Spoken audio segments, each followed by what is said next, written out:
Polymer पर, जो कि है नाइलॉन 2,6 और उससे नेक्स्ट है नाइलॉन 610। अब इन दोनों के बारे में मैंने आपको प्रीवियस वीडियो में भी बताया था कि ये दोनों एग्जाम पॉइंट ऑफ व्यू से इतने इंपॉर्टेंट नहीं है, तो हम इनके मोनोमर और पॉलीमराइजेशन रिएक्शंस ही करेंगे। सो सबसे पहले लेके चलते हैं नाइलॉन 2,6।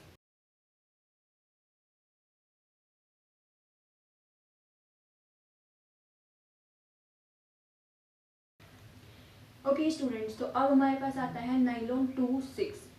नाइलॉन 2,6 जैसे हमने किया था नाइलॉन 6,6, तो उसमें 2 6 थे, तो उसके अंदर 2 मोनोमर्स थे 6 कार्बन के।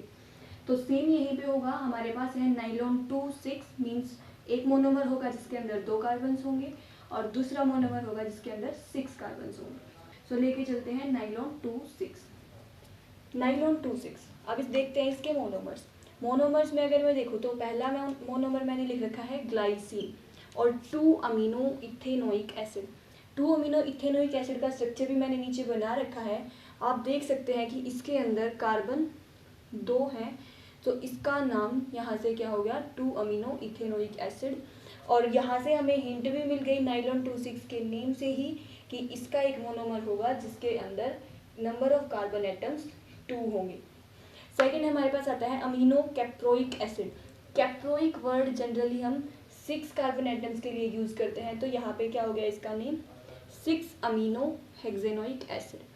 अब 6 अमीनो हेक्सेनोइक एसिड का स्ट्रक्चर क्या हो जाएगा, सेम 2 अमीनो इथेनोइक एसिड की तरह ही 6 अमीनो हेक्सेनोइक एसिड, और इसका स्ट्रक्चर हो गया NH2CH2 5 टाइम्स, मीन्स यहाँ पे 5 कार्बन एटम्स और यहाँ पे 1 carbon atom, total 6 carbon atoms हमारे पास यहाँ पे भी हो गए। अब मोनोमर्स हमने कर लिए हैं, अब हम चलते हैं इसकी पॉलीमराइजेशन रिएक्शन पे। पॉलीमराइजेशन रिएक्शन में अगर मैं देखूँ तो यहाँ पे ये मैंने लिख रखा है 2 अमीनो इथेनोइक एसिड और ये है 6 amino hexanoic acid. 2 amino ethanoic acid में से जो ये COOH है लास्ट वाला, यहाँ से OH जाएगा और यहाँ से H और H2O मॉलिक्यूल्स यहाँ से निकल जाएंगे 2n-1। अगर मैं इसको भी n लूँ और इसके मॉलिक्यूल्स भी n लूँ, यहाँ से 2n-1 H2O मॉलिक्यूल्स निकल जाएंगे, पॉलीमराइजेशन रिएक्शन होगी और हमारे पास ये अमाइड लिंकेज आ जाएगी। ये हमारे पास आ गई नाइलॉन 2,6 की रिपीटिंग स्ट्रक्चरल यूनिट, और इसी के साथ हमारा नाइलॉन 2,6 भी कंप्लीट हो गया है। अब हम चलते हैं नाइलॉन 610 पे।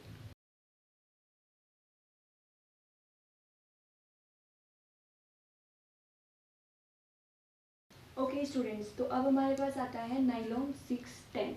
जैसा कि हमने नाइलॉन 6,6 में देखा था, हमारे पास 2 मोनोमर्स थे जिसमें से एक था 6 वाला हेक्सामिथाइलिन डायअमीन। सो एक मोनोमर तो यहाँ पे सेम है, और सेकंड था हमारे पास वहाँ पे 6 कार्बन एटम्स की एक एसिड थी एडिपिक एसिड, यहाँ पे सिबैसिक एसिड है जो कि हमारे पास 10 कार्बन एटम्स की एसिड होती है। तो लेके चलते हैं नाइलॉन 610। नाइलॉन 610 में सबसे पहले हम देखते हैं 10 से। 10 से होता है हमारे पास सिबैसिक एसिड जो कि है 10 कार्बन एटम कंटेनिंग एसिड।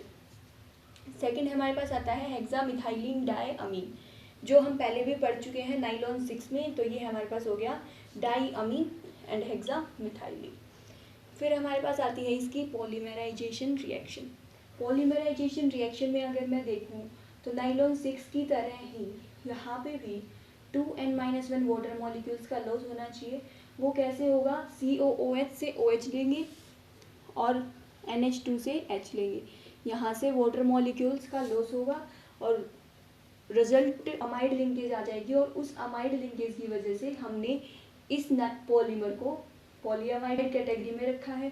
सो इसकी पॉलीमराइजेशन रिएक्शन के बाद हमारे पास ये आ गया नाइलॉन 610, और आई कैन से नाइलॉन 610 की repeating structural unit. So students, हमारा ये पोर्शन कंप्लीट हो गया है।